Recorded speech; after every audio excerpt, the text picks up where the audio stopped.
Hello everyone, स्वागत है आपका हमारे यूट्यूब चैनल में। जैसे कि दोस्तों आज के इस क्लास में हम लोग पढ़ने वाले हैं साइंस। और इसके पहले मैं आपको ये बता दूं कि बिहार पुलिस कांस्टेबल और साथ ही आपका जो है मद्य निषेध के लिए नई नोटिफिकेशन को जारी कर दिया गया है नई भर्ती से रिलेटेड। तो मैं सारा कुछ अभी डिटेल में आपको दिखा देता हूँ क्या कुछ यहाँ पर आपको अपडेट दिया गया है पेपर में। और साथ ही आपका जैसा कि लाइव अपडेट भी आपको दिया गया है चेयरमैन के द्वारा नई भर्ती को लेकर के, जिसमें फिर देख पाएंगे कि यहाँ पर आपका मद्य निषेध का नई भर्ती को लेकर के जो है 1200 पदों पर नोटिफिकेशन आपका आने वाला है, जिसमें कि स्वीकृति वगैरह सब कुछ आपका मिल चुका है। और ये 1 से 2-3 दिन के अंतर्गत आपको नोटिफिकेशन आपको देखने को मिल जाएगा। इसके अलावा बिहार पुलिस से संबंधित भी आपको नोटिफिकेशन अपडेट किया गया, सारा कुछ मैं डिटेल में आपको दिखाने वाला हूं। सबसे पहले यहाँ पर आप लोग ये देख लीजिए कि हम लोग आज खबर क्या करने वाले हैं, उसके बाद मैं आपको नोटिफिकेशन जो है दिखा दूंगा। और साथ ही आपको सेपरेट वीडियो बना दूंगा जिसमें कि मैं जो भी आपका लाइव अपडेट में कहा गया है इन सारे चीज़ों को हम लोग जो है कवर करेंगे उसमें, ताकि आपको डिटेल में पता चले कि कब तक एग्जैक्ट वैकेंसी आएगा, क्या कुछ आपका सिलेबस सिलेक्शन प्रोसेस आपका यहाँ पर आपको होने वाला है। और जैसा कि आपको पता है कि 2024 में आपका ज़्यादा से ज़्यादा आपको वैकेंसी देखने को मिलेगा, क्योंकि सेंट्रल का आपको चुनाव है और साथ ही आपका जो स्टेट में भी जीत करके जाना है लोकसभा में। इस वजह से क्या है कि यहाँ पर स्टेट में भी आपको वैकेंसी आपको देखने को मिलेगा और साथ ही आपको जो है सेंट्रल में भी आपको न्यू वैकेंसी आपको देखने को मिलेगा। चाहे आप रेलवे का तैयारी कर रहे हो, चाहे आप जो है किसी भी बिहार पुलिस कांस्टेबल या एसआई या फिर एसएससी बैंकिंग रेलवे चाहे कोई भी तैयारी कर रहे हैं, तो सबों में लगभग आपका वैकेंसी आपको देखने को मिलेगा। सबसे ज़्यादा अगर बात किया जाए तो स्टेट लेवल और साथ ही आपका सेंट्रल में भी वैकेंसी आपको ज़्यादातर आपको देखने को मिलने वाला है। तो यहाँ पर सबसे पहले हम लोग समझते हैं कि आज हम लोगों को पढ़ना क्या है। तो जैसे कि आपको बताएं कि खान सर का जो अभी आपका बायोलॉजी का आपका जो फाउंडेशन आपका चल रहा है, जो कि आपके बिहार पुलिस कांस्टेबल एसआई हो गया, इसके अलावा एलपी टेक्नीशियन जो रेलवे और जो भी आपका स्टेट लेवल का है, इसको जो यहाँ पर आपको टारगेट किया गया, इसको यहाँ पर हम लोग कवर करने वाले हैं। जो कि ऑल ओवर अगर देखा जाए तो जितने भी आपका टॉपिक वाइज प्रश्नों को कवर किया जा रहा है, तो इसको यहाँ पर हम लोग कवर करेंगे। एक भी क्वेश्चन यहाँ से आपका नहीं छूटेगा। जितने भी आपका टॉपिक वाइज अगर कवर करते हैं, तो जैसा कि आपको पता है कि ह्यूमन बॉडी से मैंने प्रीवियस ईयर क्वेश्चन जो आपको कराया हुआ था, वहाँ पर आपने देखा होगा कि ह्यूमन बॉडी से रिलेटेड आपका सबसे ज़्यादा आपका क्वेश्चन आपका पूछा गया था। और इसके पीछे रीजन ये है कि एलपी टेक्नीशियन में अगर देखा जाए तो साइंस का आपका ज़्यादा वेटेज रहता है, जिसमें कि टोटल अगर देखा जाए तो आपका 60 नंबर का आपका क्वेश्चन आपके पूछे जाते हैं, जिसमें कि सबसे ज़्यादा आपका रेलवे में अगर देखा जाए तो एलपी टेक्नीशियन के अंतर्गत आपका वेटेज रहता है और साथ ही आपका आरआरबी जेई के अंतर्गत आपका वेटेज रहता है। ठीक है, तो इन चीज़ों को आपको ध्यान में रखते हुए आपको साइंस पर ज़्यादा से ज़्यादा आपका कमांडिंग होना चाहिए। तो हम लोग साइंस के प्रश्नों को आज के इस वीडियो में कवर करेंगे। इसके अलावा जैसे ही आपका साइंस खत्म हो जाएगा, उसके बाद जो भी आपका टॉपिक आपका चलेगा आपके जो टारगेट बेस में, इसको भी यहाँ पर हम लोग जो है एनालिसिस के जरिए अच्छी तरीके से कवर करेंगे। तो आज के इस वीडियो में लोग जो है जीव विज्ञान को कवर करने वाले हैं, जो कि आपके सभी एग्जाम के लिए जो अपकमिंग आपका भर्ती है, जिसके लिए कि आपको बेचेज स्पेशल आपको चलाए जा रहे हैं, जैसे कि आपका रेलवे हो गया, एलपी टेक्नीशियन हो गया, बिहार पुलिस कांस्टेबल एसआई, इन सभी के लिए आपका काफी महत्वपूर्ण होने वाला है। चैप्टर वाइज प्रश्नों को कवर करेंगे, जिसमें कि 100 क्वेश्चन को प्रत्येक वीडियो में हम लोगों को कवर करना है, क्योंकि टाइम जो है ज्यादा नहीं है, इस वजह से ज्यादा से ज्यादा क्वेश्चन पर आपका कमांडिंग होना चाहिए। अब अपडेट देख लीजिए, उसके बाद क्लास को हम लोग शुरू करेंगे। तो जैसे कि दोस्तों यहाँ पर आप लोग देख पाएंगे, देखिए जो लाइव अपडेट आपका दिया गया है वो मैं यहाँ पर ऐड नहीं कर सकता हूँ, क्योंकि वो जो है यूट्यूब के जो भी कम्युनिटी गाइडलाइंस है, तो दूसरे का वीडियो हम अटैच नहीं कर सकते, तो उसको टेलीग्राम पर हम भेज देंगे। तो टेलीग्राम से जाकर के आप लोग विजिट कर सकते हैं। वीडियो के डिस्क्रिप्शन में आपको टेलीग्राम का लिंक मिल जाएगा, तो वहाँ से जाकर के आप लोग जुड़ जाइए। जो भी आपका लाइव अपडेट दिया है सारा कुछ वहाँ से आपको देखने को मिल जाएगा। कन्फर्मेशन आपको जो है वहाँ से आपका क्लियर हो जाएगा कि क्या कुछ उसमें कहा गया है। और मैंने जो भी आपको बताया हुआ है, इसका नोटिफिकेशन आपका आने वाला है, जिसमें कि स्वीकृति आपका 1200 प्लस पदों पर आपको नोटिफिकेशन जो है अपडेट आपको किया जाएगा। सारा कुछ आपका डिटेल में मैंने आपको कंप्लीट समझा दिया है। अगर आपको लाइव अपडेट देखना है तो वहाँ से जाकर के आप लोग विजिट कर सकते हैं। इसके अलावा यहाँ पर आप लोग देख पाएंगे, यहाँ पर आपको क्लियर पे में दिया गया है, जिसमें कि मद्य निषेध शराबबंदी पर मुख्य रूप से जो पकड़ बना रहा है, जिसमें कि यहाँ पर आप लोग देख पाएंगे सारा कुछ यहाँ पर आपका डिटेल में लिखा है। इसका स्क्रीनशॉट लेकर के आप लोग जो है खुद से यहाँ पर आप देख दीजिए, क्योंकि मैं अगर डिटेल में भी करूँगा तो काफ़ी ज़्यादा लंबा हो जाएगा। तो इन पदों को यहाँ पर आपको ऐड किया गया है। और साथ ही अगर देखा जाए तो जैसा कि आपको बताया कि अगर दरोगा के अंतर्गत अगर देखा जाए तो लगभग आपके जो है 1288 पदों पर आपका स्वीकृति अभी मिला हुआ है। इसमें भी आपका पदों की संख्या आपका जो इंक्रीज आपका किया जाएगा, जिसमें कि लगभग आपका 2500 से आपका जो है 3500 के बीच आपको एग्जैक्ट आपको जो है दरोगा के अंतर्गत भी आपको जो है वैकेंसी आपको एसआई के अंतर्गत देखने को मिल सकता है। और 21,000 जो पदों पर आपका 21,391 पदों का जो नोटिफिकेशन आपका अपडेट हुआ है, जिसमें कि बिहार पुलिस मुख्यालय को भेजा गया है। ये भी आपको काफ़ी जल्दी आपको नोटिफिकेशन आपको देखने को मिलने वाला है नई भर्ती को लेकर के। तो इसको भी यहाँ पर देख लीजिए, जो आपके 34,000 प्लस पदों पर जो है भर्ती को यहाँ पर आपका इंक्रीज यहाँ पर आपको किया गया है। तो जैसे कि यहाँ पर आप लोग यहाँ पर भी आप लोग डिटेल में देख पाएंगे कि 34,000 से अधिक पुलिस बल का हुआ। देख पाएंगे कि जिला आवंटन शुरू होगी बहाली प्रक्रिया। तो यहाँ पर देखिए आपका बफरिंग किया हुआ है, ज़्यादा आपका दिख नहीं रहा है, क्योंकि मेरे पास ये आपका भेजा गया है जो कि आपका लेटेस्ट है, क्योंकि मेरे पास ऑफलाइन इसका पेपर है नहीं। ठीक है, तो ये आपका लेटेस्ट आपका है जो कि आपका अपडेट किया गया है। तो वही मैं यहाँ पर आपको दिखा रहा हूँ कि 34,000 आपका हो गया। और साथ ही आपका जो भी आपका ऐड हुआ है मद्य निषेध को लेकर के, तो वो आप लाइव अपडेट दे सकते हैं, जो कि आपका लेटेस्ट आपका कल का आपका अपडेट था। तो ये सारा कुछ आप जो है डिटेल में देख सकते हैं, जिसमें कि 34,000 आपका जो है लगभग आपके कांस्टेबल के एग्जाम में आपके कांस्टेबल का आपका जो वैकेंसी आपका आना है, जिसमें कि आपको जैसे कि आपको बताया कि यहाँ पर आप लोग देख पाएंगे सारा कुछ आपको डिटेल में दिया भी गया था कि अगर देखा जाए तो जैसे कि आपको बताया कि डायल 112 को लेकर के भी नई वैकेंसी आपका आना है। तो सारा कुछ अगर देखेंगे तो कांस्टेबल लेवल में ही अगर देखा जाए तो लगभग आपके 34,000 प्लस पदों पर नोटिफिकेशन आपका आने वाला है। 21,000 आपका बिहार पुलिस के अंतर्गत, और जो भी आपका कांस्टेबल लेवल का है इसमें भी यहाँ पर आपको नोटिफिकेशन आपको देखने को मिलने वाला है। इसके अलावा यहाँ पर आप लोग डिटेल में देखिए कि नई भर्ती को लेकर के जो है पंचायतों में भी इसका नई वैकेंसी आपका आने वाला है, जिसमें कि 90 से 29 पदों पर जो है होगी भर्ती। ये आपका कॉन्ट्रैक्ट बेसिस पर है। जैसे कि आपका नज़दीकी जो आपका ब्लॉक वगैरह है तो वहाँ पर अकाउंटेंट को लेकर के जो भी आपका वर्क होता है तो इसमें कॉन्ट्रैक्ट बेसिस पर आपका बहाली किए जाते हैं। तो इसका भी नोटिफिकेशन आपको काफ़ी जल्दी आपको देखने को मिलने वाला है। जैसे कि आपको पता है कि 2024 और हर एक बार यही होता है कि जब इलेक्शन का टाइम रहता है तो उसी समय आपको नोटिफिकेशन आपको अपडेट किया जाता है। और यहाँ पर भी आप लोग देख पाएंगे कि नई भर्ती को लेकर के यहाँ पर भी आपको अपडेट किया गया है। तो कहीं ना कहीं इसका नोटिफिकेशन काफ़ी जल्दी आपको देखने को मिलने वाला है। और 2024 में तो जैसा कि आपको बताया कि काफ़ी ज़्यादा जो है आपको पदों पर आपको नोटिफिकेशन आने वाला है नई रिक्रूटमेंट को लेकर के। तो जो भी इसका यहाँ पर आपका फाइनली आपका अपडेट था सारा कुछ मैंने आपको डिटेल में रिव्यू आपको दे दिया है। अब हम लोग क्लास को शुरू करते हैं। तो जैसे कि यहाँ पर आप लोग देख पाएंगे कि 50 प्रश्नों को मैंने पिछली वीडियो में कवर किया हुआ है, जो कि आपको प्ले लिस्ट में अवेलेबल मिल जाएगा। तो वहाँ से जाकर के आप लोग विजिट करेंगे और टॉपिक वाइज देखिए प्रश्नों को आपको सबसे पहले तो आपको कवर कर लेना है। टॉपिक वाइज अगर कवर कर लेते हैं उसके बाद आप जैसे ही फुल लेंथ प्रैक्टिस सेट को आप कवर करेंगे तो वहाँ पर बिल्कुल भी आपका एक भी क्वेश्चन जो है नहीं छूटेगा, क्योंकि टॉपिक वाइज हम लोग जो 100 प्रश्नों को जो है प्रत्येक वीडियो में कवर करेंगे। तो फर्स्ट क्वेश्चन हमारा यहाँ पर आपको देखिए 1 नंबर से आपका शुरू हो जा रहा है। तो आप लोग अभी से जो है प्रिपेयर रहिए और अच्छे तरीके से जब ज़्यादा से ज़्यादा प्रश्नों पर आपका कमांडिंग हो जाएगा उसके बाद मैं आपको फुल लेंथ प्रैक्टिस सेट भी कराऊंगा। तो वहाँ पर आपको ज़्यादा से ज़्यादा आपको परफॉर्मेंस तभी आपका हो पाएगा जब आप पहले से टॉपिक वाइज प्रश्नों को आप कवर करेंगे। तो चूंकि टॉपिक वाइज क्वेश्चन आपका कहीं से भी आएगा तो बिल्कुल भी आपका क्वेश्चन आपका नहीं छूटेगा। ठीक है, तो आइए शुरू करते हैं और चीज़ों को समझते हैं। तो फर्स्ट क्वेश्चन हमारा यहाँ पर आपको जैसे कि पूछा है कि मनुष्यों में उन दांतों की संख्या कितनी है जो पूरे जीवन काल में एक बार ही निकलते हैं। तो बताइए कि इस प्रकार के कितने दांत हैं जो पूरे जीवन काल में एक ही बार निकलते हैं। और जैसे कि आपको बताया कि जो वयस्क जो सॉरी आपके जो मतलब छोटे जो बच्चे होते हैं इसमें टोटल कितना दांत होते हैं, दूध का जो दांत होता है ये कितना होता है टोटल, जैसा कि मैंने आपको बताया हुआ कि टोटल ये कितना हो जाता है आपका, तो ये आपका 20 हो जाता है। लेकिन यहाँ पर आपको बताना है कि मनुष्यों में उन दांतों की संख्या कितनी है जो पूरे जीवन काल में एक बार निकलते हैं, ये आपको यहाँ पर पूछा है। तो बताइए कि यहाँ पर आपका करेक्ट आंसर क्या हो जाएगा। तो देखिए यहाँ पर जो आपका करेक्ट आंसर जो हो जाएगा ये आपका यहाँ पर 4 हो जाएगा। ऑप्शन नंबर बी यहाँ पर आपका राइट हो जाएगा, जो कि पूरे जीवन काल में क्या होता है एक ही बार निकलता है, जिसको हम लोग क्या बोलते हैं चौ बोलते हैं, जो कि आपको सबसे लास्ट में जो आपका दांतों जो आपके 4 दांत होते हैं इसी को हम लोग बोलते हैं क्या बोलते हैं, इसको हम लोग चौ बोलते हैं, जो कि दूध के दांत के बाद ये आपका लास्ट में आपका आता है। बाकी सभी दांत आपका लगभग जो है टूटते हैं, लेकिन ऐसा 4 दांत है जो पूरे जीवन काल में केवल जो एक बार निकलते हैं। तो यहाँ पर जो आपका करेक्ट आंसर हो जाएगा ऑप्शन यहाँ पर आपका बी राइट हो जाएगा। अगला क्वेश्चन हमारा नेक्स्ट यहाँ पर आपको देखिए पूछा रहे कि निम्नलिखित में से कौन मोनोफाइडोट है, ये आपको यहाँ पर पूछा रहे। तो देखिए ये आपका दांत का ही नाम होता है, मोनोफायोडोंट होता है कि क्या बोलते हैं हम लोग मोनोफायोडोंट बोलते हैं। तो यहाँ पर आपको बताना है कि निम्नलिखित में से किस दांत को जो है मोनोफायोडोंट कहा जाता है, ये आपको यहाँ पर पूछा जा रहा है। तो देखिए यहाँ पर जो आपका करेक्ट आंसर हो जाएगा ये आपका कृदंत हो जाएगा। ऑप्शन यहाँ पर आपका सी करेक्ट हो जाएगा। ये कृदंत को हम लोग क्या बोलते हैं मोनोफायोडोंट बोलते हैं। तो ऑप्शन यहाँ पर आपका जो है सी करेक्ट हो जाएगा।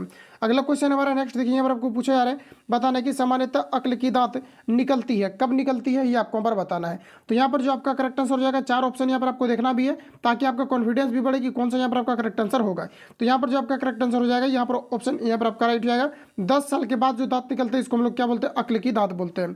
अगला क्वेश्चन हमारा कि निम्नलिखित में से कौन सा दांत का भाग है, ये आपको पर पूछा है। तो बताइए कि कौन सा इसमें से यहाँ पर आपको दिया गया है ये दांत का भाग है, ये आपको पर बताना है। तो देखिए यहाँ पर जो आपका करेक्ट आंसर हो जाएगा ये आपको हो जाएगा ग्रीवा। ग्रीवा आपका दांत का भाग है, बाकी यहाँ पर आपको जितना भी दिया गया ये सभी आपके दांत का भाग आपका नहीं है। तो यहाँ पर आपका करेक्ट आंसर जो हो जाएगा ऑप्शन नंबर बी यहाँ पर आपका राइट है।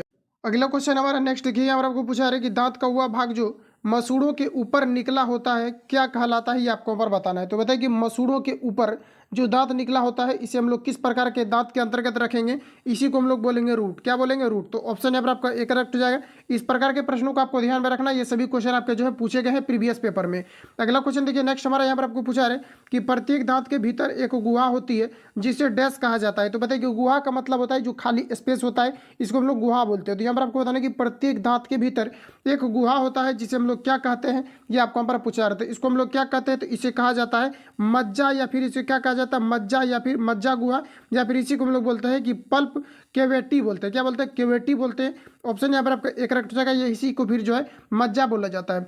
अगला क्वेश्चन देखिए हमारा नेक्स्ट यहाँ पर आपको पूछा जा रहा है हमारे दांत का अधिकांश हिस्सा हल्के पीले रंग के पदार्थ का बना होता है। तो यहाँ पर आपको बताना ये किस कारण से होता है, किस प्रकार के पदार्थ के कारण से होता है, ये आपको पर पूछा रहा है। तो यहाँ पर जो आपका करेक्ट आंसर हो जाएगा ये आपका हो जाएगा डेंटाइन। क्या हो जाएगा डेंटाइन हो जाएगा। Correct answer option number B यहाँ पर आपका राइट हो जाएगा। क्योंकि यहाँ पर आपको पूछा रहा है कि हमारे दांत का अधिकांश हल्के पीले रंग का जो पदार्थ होता है ये किस प्रकार के पदार्थ है, तो इसी को हम लोग बोलते हैं dentine. Correct answer option number B यहाँ पर आपका राइट हो जाएगा। अगला क्वेश्चन देखिए नेक्स्ट हमारा पूछा रहा है कि डैश दांत के संवेदी स्तर को सुरक्षा प्रदान करता है और दांत को चमकीला बना कर रखता है। तो बताइए ये किस प्रकार के पदार्थ है जो इस प्रकार के कार्य करते हैं। तो यहाँ पर आपका हो जाएगा करेक्ट आंसर एनामेल। ऑप्शन यहाँ पर आपका जो है बी यहाँ पर आपका करेक्ट हो जाएगा। और पूछा भी जाता है कि शरीर का सबसे जो कठोरतम भाग है ये कौन सा है, तो यहाँ पर आपका हो जाएगा करेक्ट आंसर एनामेल। तो याद रखेंगे आप लोग, ऑप्शन यहाँ पर आपका बी करेक्ट हो जाएगा। ये क्वेश्चन आपका हालांकि जो है ज़्यादातर आपका रिपीट भी किए जाते हैं। अगला क्वेश्चन देखिए, नेक्स्ट हमारा पूछा जा रहा है कि मानव शरीर का सबसे कठोर भाग कौन सा है, तो बताइए यहाँ पर आपका करेक्ट आंसर क्या हो जाएगा। तो अभी तुरंत मैंने आपको एक्सप्लेन में ही कवर किया हुआ है कि जो मानव शरीर का सबसे जो कठोर भाग होता है ये कौन सा होता है, तो यहाँ पर आपका क्या हो जाएगा, तो एनामेल हो जाएगा। तो यहाँ पर जो आपका करेक्ट आंसर हो जाएगा ऑप्शन यहाँ पर आपका जो है सी यहाँ पर आपका राइट हो जाएगा। क्या हो जाएगा, एनामेल हो जाएगा। तो ऑप्शन सी यहाँ पर आपका राइट हो जाएगा। अगला क्वेश्चन देखिए, नेक्स्ट हमारा पूछा रहा है कि मानव शरीर का सबसे कठोर उत्तक कौन सा है, ये आपको यहाँ पर बताना है। तो देखिए यहाँ पर जो आपका करेक्ट आंसर हो जाएगा उत्तक के बारे में पूछा जा रहा है। तो आप सभी को ये चीज़ें आपको पता होगा कि उत्तक के बारे में अगर पूछा जा रहा है तो यहाँ पर आपको दिया गया सबसे कठोरतम के बारे में दिया गया दांत का एनामेल, दांत का दिया गया आपको डेंटाइन दिया गया और हड्डी दिया गया। लेकिन यहाँ पर अगर देखा जाए तो जिस प्रकार से क्वेश्चन पूछा रहे कि मानव शरीर का सबसे कठोर उत्तक कौन है, तो यहाँ पर जैसे ही उत्तक बोल दिया आपका, क्योंकि दांत जो है ये आपके उत्तक के अंतर्गत आपको नहीं आता है। और यहाँ पर जो आपका करेक्ट आंसर हो जाएगा ये आपका यहाँ पर हड्डी हो जाएगा। तो इस प्रकार से यहाँ पर आपको ऑप्शन सी यहाँ पर आपका करेक्ट हो जाएगा। हड्डी क्या है, तो एक प्रकार का जो है ठोस जो आपके संयोजी उत्तक का एग्जाम्पल है। अगला क्वेश्चन देखिए, नेक्स्ट हमारा पूछा रहा है कि हमारे दांत का एनामेल और डेंटाइन मुख्य रूप से किससे बना होता है, ये आपको पर पूछा जा रहा है। तो बताइए इंपॉर्टेंट क्वेश्चन है, यहाँ पर आपको बताना करेक्ट आंसर यहाँ पर आपका क्या हो जाएगा। तो देखिए यहाँ पर जो आपका करेक्ट आंसर हो जाएगा ये आपका हो जाएगा कैल्शियम और मैग्नीशियम से आपका बना हुआ रहता है। करेक्ट आंसर ऑप्शन नंबर यहाँ पर आपका राइट हो जाएगा। हमारे दांत का जो एनामेल होता है ये डेंटाइन होता है, ये मुख्य रूप से किससे बना होता है, ये आपको पर पूछा जाता है कैल्शियम और ये आपका जो है मैग्नीशियम से आपके बने होते हैं। तो यहाँ पर जो आपका करेक्ट आंसर हो जाएगा ऑप्शन यहाँ पर आपका राइट हो जाएगा। अगला क्वेश्चन देखिए, नेक्स्ट हमारा पूछा है कि विभिन्न प्रकार के दांत और उसके कार्य के संबंध में कौन सही है, ये आपको पर पूछा रहा है। तो चार ऑप्शन आपके सामने है, यहाँ पर आपको बताना करेक्ट आंसर क्या हो जाएगा। तो देखिए चार ऑप्शन को आपको पढ़ लेना है पहले। तो यहाँ पर जो आपका करेक्ट आंसर हो जाएगा ये आपका हो जाएगा कृदंत काटना। क्या हो जाएगा, कृदंत काटना हो जाएगा। ऑप्शन ए राइट हो जाएगा, क्योंकि पूछा जा रहा है कि विभिन्न प्रकार के दांत और उसके कार्य के संबंध में कौन सा सही है, ये आपको पर पूछा जा रहा है। तो कृदंत क्या करता है, काटता है। कृदंत जो होता है ये सामने वाला जो दांत होता है इसको हम लोग बोलते हैं कृदंत। और किसी भी चीज़ को अगर हम लोग काटते हैं तो सामने वाला दांत से काटते हैं। तो यही आपका हो जाएगा कृदंत का क्या काम है, तो काटना का काम है, यानी किसी भी चीज़ को सर्वप्रथम हम लोग काटते हैं। तो ऑप्शन यहाँ पर आपका जो है ए राइट हो जाएगा। अगला क्वेश्चन हमारा, मुख्य गुहा एक छोटी डैश में खुलती है और वायु एवं भोजन दोनों का एक ही पथ है। तो बताइए कि मुख्य गुहा जो है कहाँ पर खुलती है, ये आपको यहाँ पर पूछा जा रहा है। तो ये जो है ग्रासनी में खुलती है। कहाँ पर, तो ग्रासनी में खुलती है। ऑप्शन यहाँ पर आपका जो है बी यहाँ पर आपका राइट हो जाएगा। मुख्य गुहा जो हमारे शरीर के अंदर जो स्पेस है, यानी सॉरी मुंह के अंदर जो स्पेस है ये डायरेक्ट ग्रासनी में खुलती है। जो हम लोग भोजन को एक्सेप्ट करते हैं तो ग्रासनी के माध्यम से ही ये क्या होते हैं कि आपका जो है छोटी आंत तक जाते हैं। उसके बाद आपके जो भी आपका आमाशय वगैरह है तो हर एक जगह इसका प्रोसेस आपका कंप्लीट होने लगता है। तो यहाँ पर जो आपका करेक्ट आंसर हो जाएगा ऑप्शन यहाँ पर आपका बी करेक्ट हो जाएगा, ग्रासनी, जिसको हम लोग ट्रैकिया बोलेंगे। अगला क्वेश्चन देखिए, नेक्स्ट हमारा पूछा रहा है कि डैश भोजन को निगलते समय श्वसन नली में जाने से रोकती है। तो बताइए कि कौन है जो कि भोजन को निगलते समय श्वसन नली में जाने से रोकती है। जैसा कि आपको पता है कि भोजन जैसे कि इस प्रकार से अगर मार्ग से ये आपका आता है मुख से, तो यहाँ पर क्या होता है कि एक आपका जो है फेफड़ा में चला जाता है और दूसरा जो है ये आपका छोटी आंत, बड़ी आंत, उसके बाद जो भी आपका होता है इसमें आपका क्या होता है, इसमें आपका चला जाता है। और श्वसन का जो कंप्लीट मार्ग होता है ये आपका अलग होता है, जो कि फेफड़ा में जाता है। तो जैसे हम लोग यहाँ पर भोजन अगर एक्सेप्ट करते तो ये क्या होता है कि ये वाला लॉक हो जाता है ऑटोमेटिकली, जो फेफड़ा वाला भाग होता है ये आपके लॉक हो जाता है और भोजन कहाँ पर चला जाता है, तो छोटी आंत की तरफ जो है अग्रसर होते हैं। तो यहाँ पर आपको बताना है कि श्वास नली में जो यानी कि जो फेफड़ा का मार्ग है इसमें जाने से कौन रोकता है, ये आपको यहाँ पर पूछा जा रहा है। तो यहाँ पर जो आपका करेक्ट आंसर हो जाएगा इसी को हम लोग बोलते हैं ग्लोटिक बोलते हैं। क्या बोलते हैं, ग्लोटिस बोलते हैं। ऑप्शन यहाँ पर आपका सी करेक्ट हो जाएगा। अगला क्वेश्चन देखिए, नेक्स्ट हमारा पूछा जा रहा है हमारे शरीर में ग्रासनी की लंबाई लगभग कितनी होती है, ये आपको हमारा बताना है। तो यहाँ पर जो आपका करेक्ट आंसर हो जाएगा ये आपका हो जाएगा 18 सेंटीमीटर। ऑप्शन यहाँ पर आपका डी करेक्ट हो जाएगा। ग्रासनी की लंबाई कितना होता है, तो लगभग 18 सेंटीमीटर होता है। अगला में यहाँ पर आपको देखिए नेक्स्ट में पूछा आ रहा है कि आहार नाल के किस भाग में कोई पाचन की क्रिया नहीं होती है, ये आपको यहाँ पर पूछा रहा है। तो चार ऑप्शन यहाँ पर आपको दिया गया है। आपको बताना है कि आहार नाल के किस भाग में जो है किसी भी प्रकार के पाचन की क्रिया जो है संपन्न नहीं होता है। तो यहाँ पर अगर देखा जाए तो ये आपका अमाशय हो जाएगा यहाँ पर आपका करेक्ट आंसर। अब क्यों हो जाएगा, क्योंकि अमाशय जो होता है ये जल का अवशोषण करता है, ना कि ये भोजन को अवशोषण करने का काम करता है। तो यहाँ पर आपको दिया गया आहार नाल के किस भाग में पाचन की क्रिया नहीं होता है। तो मुख गुहा हो गया, इसके अलावा ग्रासनी हो गया, छोटी आंत हो गया। तो इन सभी में क्या होता है कि भोजन का पाचन का कार्य होता है। जबकि अमाशय अगर देखा जाए या फिर बड़ी आंत अगर देखा जाए तो इसमें क्या होता है कि पानी का अवशोषण होता है। तो यहाँ पर आपका correct answer option number C यहाँ पर आपका राइट हो जाएगा। अगला क्वेश्चन देखिए, नेक्स्ट हमारा पूछा रहा है कि यहाँ पर आपको पूछा रहा है कि बोलस ग्रासनी में पहुँचते ही इसके दीवारों में शिथिलन या फैलाव शुरू हो जाता है, इसे क्या कहा जाता है, ये आपको यहाँ पर पूछा जा रहा है। देखिए फ्रेंड्स, यहाँ पर आपको जो पूछा जा रहा है कि बोलस का ग्रासनी में पहुंचते ही इसके दीवारों में क्या होता है कि शीतलन हो जाता है, शीतलन या फिर फैलाव हो जाता है, इसी को हम लोग जो है सिस्टोल या शीतलन डाइस्टोल बोलते हैं। तो यहाँ पर आपको बताना है कि ये जो होता है ये किस कारण से होता है, फैलाव हो जाता है। इस फैलाव को हम लोग क्या बोलते हैं, ये आपको हमारा पूछा जा रहा है। तो इस फैलाव को हम लोग क्या बोलेंगे, तो इस फैलाव को जो बोला जाता है इसको बोला जाता है संकुचन या कर्मानुकुचन भी बोला जाता है। तो ऑप्शन यहाँ पर आपका सी करेक्ट हो जाएगा। अगला क्वेश्चन देखिए, नेक्स्ट हमारा पूछा जा रहा है अमाशय उदर गुहा में बाईं ओर स्थित होता है। अमाशय कहाँ होता है, तो उदर गुहा के बाईं ओर स्थित होता है। यह अंग्रेजी के किस अक्षर जैसा दिखता है, ये आपको यहाँ पर पूछा जा रहा है। तो बताइए किस प्रकार से दिखता है, तो ये जो दिखता है ये आपका जी आकार का दिखता है। यहाँ पर जो आपका करेक्ट आंसर हो जाएगा ऑप्शन डी यहाँ पर आपका राइट जाएगा। अगला क्वेश्चन देखिए, नेक्स्ट हमारा पूछा रहा है कि निम्न में से कौन सा एक अमाशय का भाग छोटी आंत के सबसे नज़दीक है, ये आपको यहाँ पर बताना है। तो देखिए छोटी आंत के जो है सबसे नज़दीक में यहाँ पर आपको बताना है कि अमाशय का कौन सा भाग है, ये आपको यहाँ पर पूछा जा रहा है। तो देखिए यहाँ पर जो आपका करेक्ट आंसर हो जाएगा ये आपका यहाँ पर हो जाएगा फंडस। क्या हो जाएगा, फंडस यहाँ पर आपका करेक्ट आंसर हो जाएगा। और यहाँ पर आपको पूछा गया है कि अमाशय का सबसे छोटी आंत के सबसे नज़दीक होता है, तो ये आपका फंडस हो जाएगा। ऑप्शन यहाँ पर आपका सी करेक्ट हो जाएगा। अगला क्वेश्चन देखिए, पूछा है कि जठर ग्रंथि किससे संबंधित है, ये आपको यहाँ पर पूछा जा रहा है। तो देखिए जो जठर ग्रंथि आपका संबंधित है ये आपका जो है मुख गुहा से संबंधित है। ऑप्शन यहाँ पर आपका जो है सी करेक्ट हो जाएगा। जठर ग्रंथि किससे संबंधित है, तो ये मुख गुहा से संबंधित है। ऑप्शन सी यहाँ पर आपका राइट हो जाएगा। अगला क्वेश्चन देखिए, नेक्स्ट हमारा पूछा जा रहा है, अगला में बताना है आपका 71 नंबर में कि जठर ग्रंथि डैश स्रावित करता है। तो देखिए मैंने जठर ग्रंथि जो है ये किसको स्रावित करता है, तो ये जो स्रावित करता है ये आपके एमाइलेज को स्रावित करता है। किसको करता है, तो एमाइलेज को स्रावित करता है। ऑप्शन यहाँ पर आपका जो है यहाँ पर आपका राइट जाएगा। अगला क्वेश्चन देखिए, नेक्स्ट हमारा पूछा रहा है जठर रस के संदर्भ में कौन सा औसत है, ये आपको यहाँ पर पूछा जा रहा है। तो चारों ऑप्शन आपको यहाँ पर पढ़ना है, उसके बाद आपको पता चलेगा कि कौन सा यहाँ पर आपका करेक्ट हो जाएगा। तो यहाँ पर आपको देखिए जो क्या पूछा जा रहा है जठर ग्रंथि के बारे में कौन सा औसत है। ऑप्शन ए में कहा जा रहा है कि ये अम्लीय प्रकृति का होता है, तो यही यहाँ पर आपका गलत हो जाएगा। ये जो होता है ये आपके क्षारीय प्रकृति का होता है, ये क्षारीय प्रकृति का होता है, जबकि HCl आपका अम्लीय प्रकृति का होता है। और तभी वहाँ पर क्या होता है उदासीनीकरण प्रक्रिया होता है, जिसके कारण भोजन क्या होते हैं विघटित हो जाते हैं। तो यहाँ पर आपका जो गलत दिया गया है ऑप्शन ए गलत दिया गया है। बाकी जितने भी ऑप्शन दिया गया इसको यहाँ पर आपको ध्यान में रखना, जो सही सही आपको दिया गया है, इससे आपका पॉइंट भी क्लियर होगा। तो यहाँ पर आपका देखिए ये आपका करेक्ट हो जाएगा। ये क्या होता है, तो ये आपका क्षारीय होता है। तभी ये क्या करता है कि पित्त से जो आपके पित्त निकलते हैं और पित्त क्या सॉरी आपके जो HCl निकलते हैं ये क्या करते हैं उससे अभिक्रिया करके क्या करता है उदासीनीकरण प्रक्रिया को प्रदर्शित करता है। जिस प्रकार से केमिस्ट्री में होता है कि जब कोई अम्ल क्या करता है भस्म से अभिक्रिया कर लेता है तो उदासीनीकरण प्रक्रिया हो जाता है।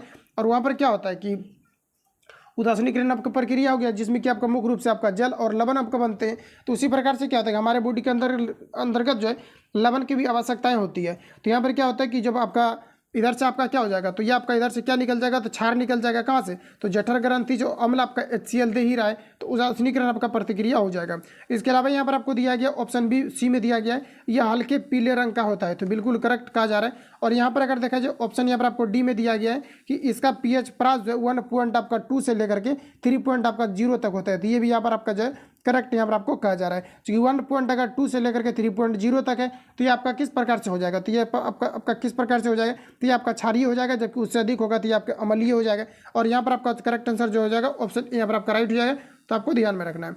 अगला क्वेश्चन देखिए, नेक्स्ट हमारा पूछा रहा है कि जठर रस किसका मिश्रण होता है, ये आपको हमारा पूछा जा रहा है। तो यहाँ पर देखिए जो आपका करेक्ट आंसर हो जाएगा जठर रस आपका जो है किसका मिश्रण होता है, इसके बारे में यहाँ पर आपको पूछा जा रहा है। तो यहाँ पर देखिए अगर देखा जाए तो जठर रस के बारे में कहा जा रहा है तो ये आपका किस प्रकार से होता है, तो ऑप्शन भी यहाँ पर आप लोग देख लीजिए क्या क्या यहाँ पर आपको दिया गया। अब आपको पता चलेगा किस प्रकार के ऑप्शन में आपको यहाँ पर टिक करना है। तो यहाँ पर देखिए कहा जा रहा है कि जठर रस किसका मिश्रण होता है। तो सबसे पहले अगर देखा जाए तो ये आपका हाइड्रोक्लोरिक एसिड का क्या होता है आपका मिश्रण होता है। तो ये भी आपका यहाँ पर क्या हो जाएगा करेक्ट हो जाएगा। उसके बाद अगर देखा जाए तो यहाँ पर आपको दिया गया है बी, ये भी आपका यहाँ पर करेक्ट हो जाएगा, ये आपका म्यूकस हो जाएगा।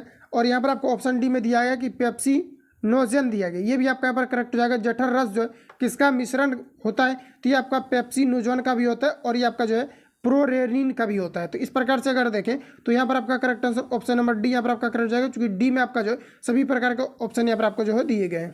अगला क्वेश्चन देखिए, नेक्स्ट हमारे यहाँ पर आपको पूछा जा रहा है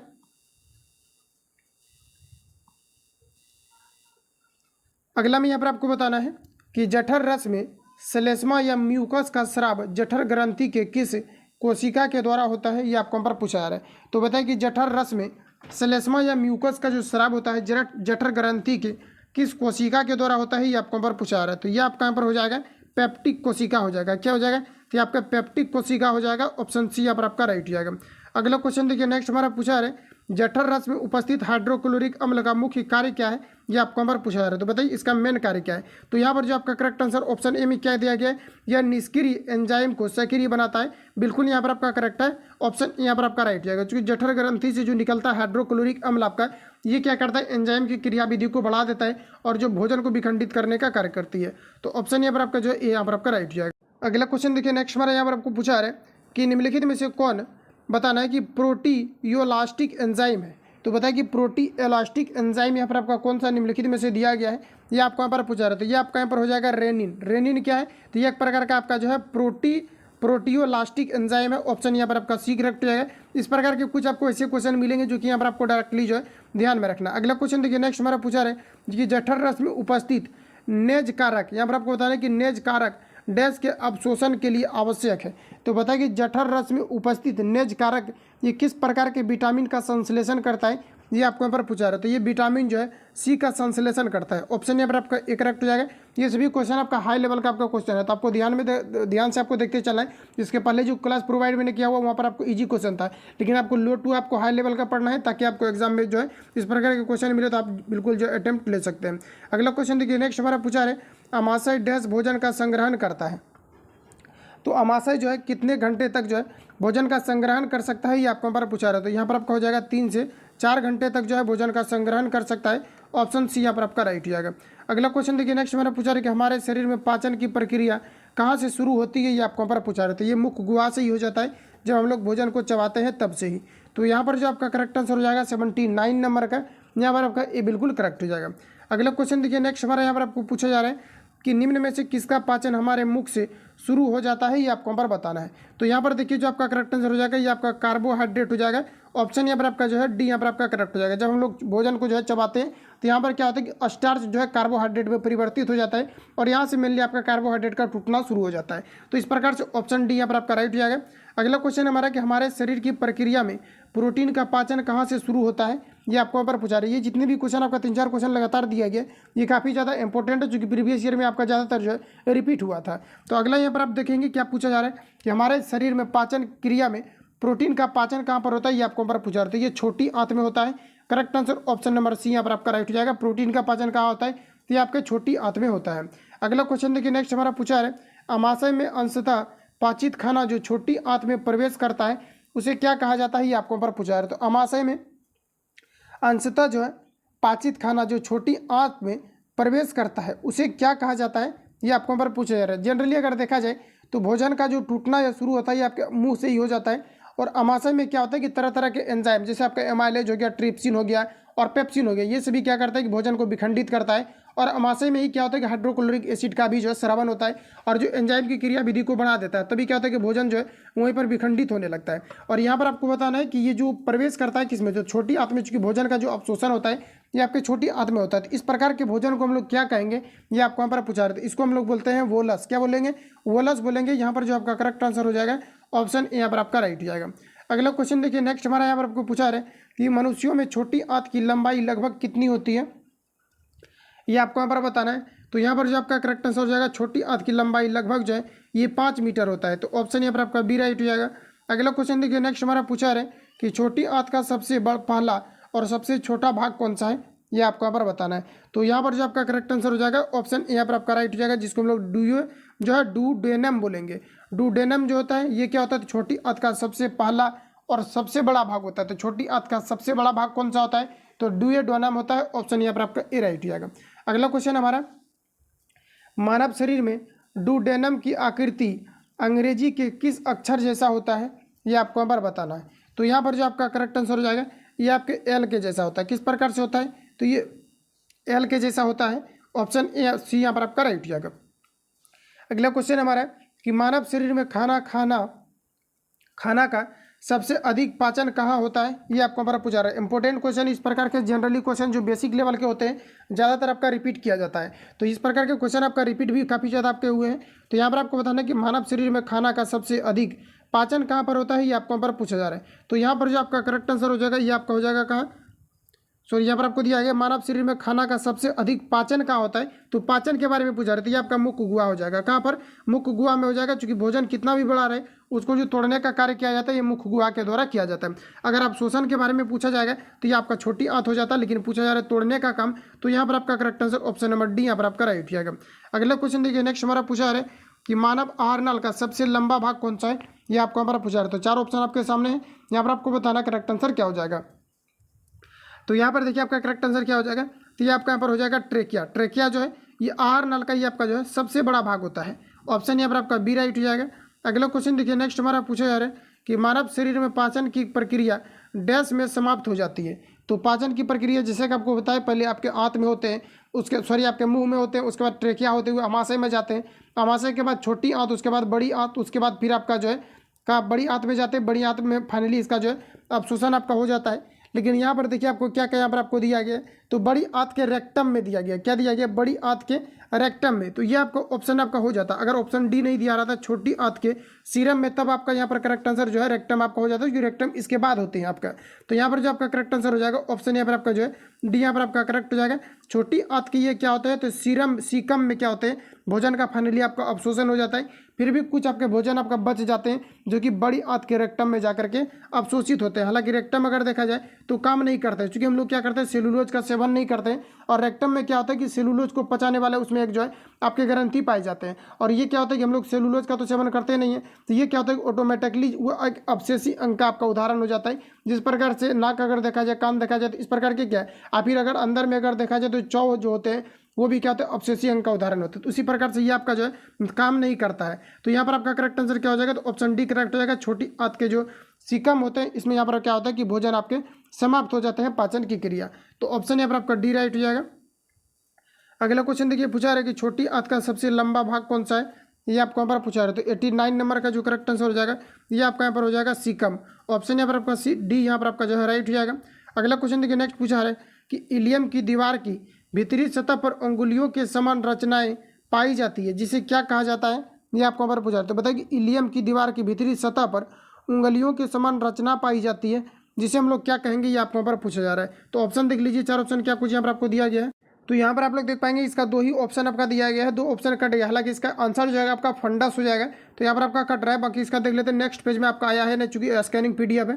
तो जैसे कि यहाँ पर आप लोग देख पाएंगे, यहाँ पर आपको ऑप्शन डी में यहाँ पर आपको दिया गया फंडस। तो यहाँ पर आपका करेक्ट आंसर जो है ऑप्शन डी यहाँ पर आपका राइट हो जाएगा।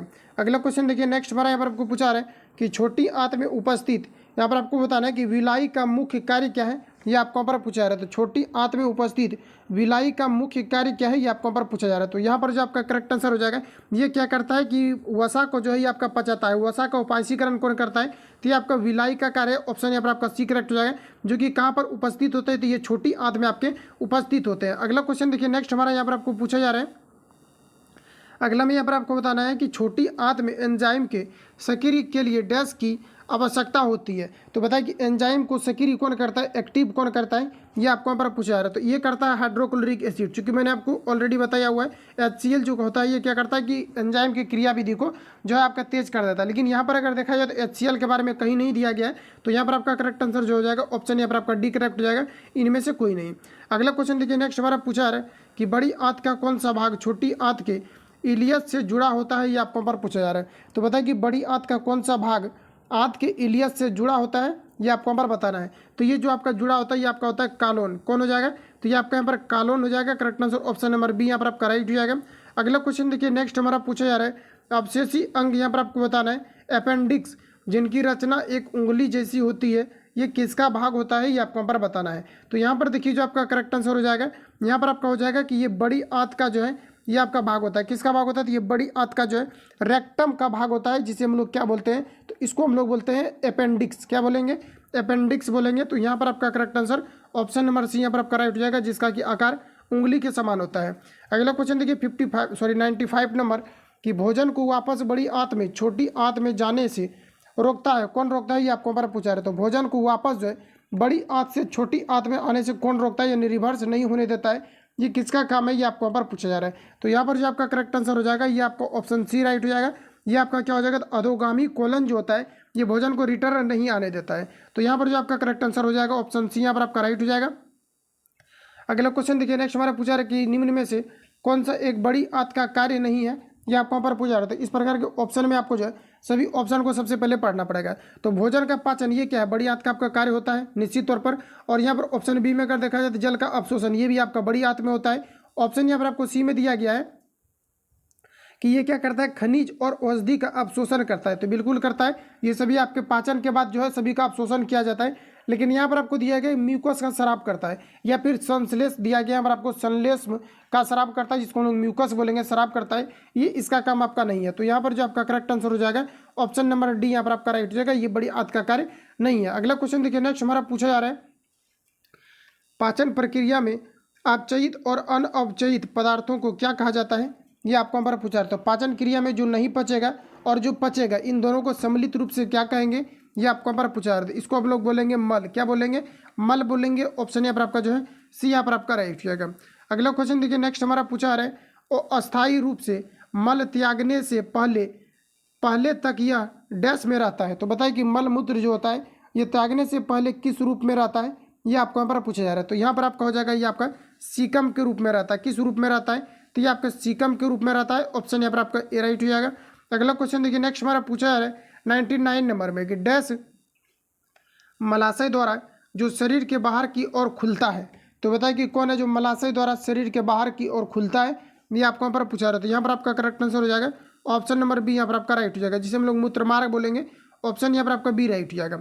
अगला क्वेश्चन देखिए, नेक्स्ट हमारा पूछा रहे कि निम्नलिखित में से कौन सा एक पाचन ग्रंथि नहीं है, ये आपको यहाँ पर पूछा रहा था। चार ऑप्शन आपके सामने है। यहाँ पर देखिए, अगर पाचन ग्रंथि की अगर बात करें, ये जो है आपका पाचन ग्रंथि के अंतर्गत आएगा। लार जो है ये पाचन ग्रंथि के अंतर्गत आएगा, क्योंकि ये सभी भोजन को विखंडित करता है। यकृत भी आपका पाचन ग्रंथि है, क्योंकि यहाँ पर भोजन टूटता है आपका, और यहीं पर आपका क्या होता है कि भोजन अवशोषण भी आपका यहीं पर होता है। विटामिन ए भी आपका यहीं पर अवशोषण होता है, और विटामिन का उत्सर्जित भी यहीं पर होता है। थायराइड ग्रंथि भी आपका क्या है, भोजन को ये पचाने का कार्य करता है। लेकिन अग्नाशय अगर देखा जाए तो यहाँ पर आपका करेक्ट आंसर हो जाएगा ऑप्शन नंबर सी। अग्नाशय क्या करता है कि भोजन को पचाने में किसी प्रकार का भूमिका नहीं निभाता है। अगला क्वेश्चन देखिए, नेक्स्ट हमारा पूछा है, यहाँ पर आपको बताना कि वुर्नस ग्रंथियाँ कहाँ पर पाई जाती है, ये आपको यहाँ पर पूछा जा रहा है। तो यहाँ पर जो आपका करेक्ट आंसर हो जाएगा ये आपका यहाँ पर हो जाएगा मुख गुहा। मुख गुहा में पाई जाती है, ऑप्शन सी राइट हो जाएगा। अगला क्वेश्चन हमारा कि डैश प्रोटीन और वसा का पाचन नहीं करता है। तो यहाँ पर अगर करेक्ट आंसर देखा जाए तो डुओडेनम यहाँ पर आपको दिया गया है। तो ये जो है वसा का पाचन करता है, आमाशय वसा का पाचन करता है। यहाँ से आपका जो है हार्मोन आपका छोड़ा जाता है, एटीपी आपका छोड़ा जाता है। इनमें से सभी तो आपका होगा नहीं। तो यहाँ पर आपको बताना है कि प्रोटीन का पाचन कौन नहीं करता है। तो यहाँ पर आपका हो जाएगा मुख गुहा जो है प्रोटीन का पाचन नहीं करता है। तो यहाँ पर जो आपका करेक्ट आंसर हो जाएगा ऑप्शन नंबर सी यहाँ पर आपका राइट हो जाएगा। मुख गुहा प्रोटीन का पाचन नहीं करता है, ये जो है कार्बोहाइड्रेट का पाचन करता है। तो ऑप्शन सी यहाँ पर आपका राइट हो जाएगा। अगला क्वेश्चन देखिए, नेक्स्ट पूछा रहे, एक सामान्य व्यक्ति में प्रतिदिन कितना लार बन सकता है, ये आपको पर पूछा जा रहा है। तो एक सामान्य व्यक्ति में अगर देखा जाए तो प्रतिदिन लगभग जो लार बनता है ये 3 लीटर तक बन सकता है। तो यहाँ पर आपका करेक्ट आंसर क्या हो जाएगा, ऑप्शन डी यहाँ पर आपका राइट हो जाएगा। लगभग 3 लीटर तक जो है ये लार बन सकते हैं। तो इतना ही क्वेश्चन आपका जो है ये आपको वुमेन बॉडी से रिलेटेड आपका दिया गया था। इसके अलावा जो भी आपके क्वेश्चन आपका बचा हुआ है इसको नेक्स्ट वीडियो में कवर करेंगे। तो प्रत्येक टॉपिक वाइज प्रश्नों को जो है यहाँ तक हम लोग जो है 100 प्रश्नों को कवर कर लिए हैं। तो इसके बाद जो भी आपका क्वेश्चन बनेगा इसको नेक्स्ट वीडियो में हम लोग कवर करेंगे। जो लोग चैनल पर नए हैं चैनल को सब्सक्राइब करके बेल आइकन को प्रेस करना है, तो जब भी वीडियो अपलोड होगा तो आप नोटिफिकेशन पहुंचते रहेगा। बाकी किसी प्रकार का लेटेस्ट अपडेट या फिर प्रैक्टिस सेट वगैरह आता है तो मैं आपको अपडेट करूँगा, और जो भी क्लास आपका होगा तो मैं प्रोवाइड करते रहूँगा। वैकेंसी अपकमिंग है तो आप लोग प्रिपेयर रहिए। मिलते हैं नेक्स्ट वीडियो में, तब तक के लिए जय हिंद, बेस्ट ऑफ लक।